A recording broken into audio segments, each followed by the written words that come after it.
How to create an ebook in Canva. Hello everybody, this is Sabrina here to help you today. So without any further ado, let's get right into the video. So open your Canva.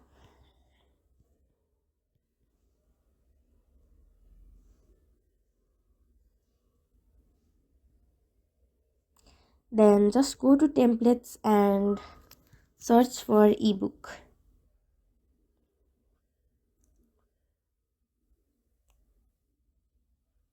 You will get multiple templates. You just have to find the one that best suits you. For example, this I chose this.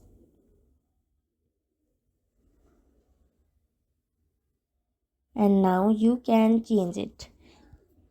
You can see there are several pages over here. In this blank pages, you just have to write down your content, and this front page is totally customizable. So yeah, that's it. Thank you for watching this video.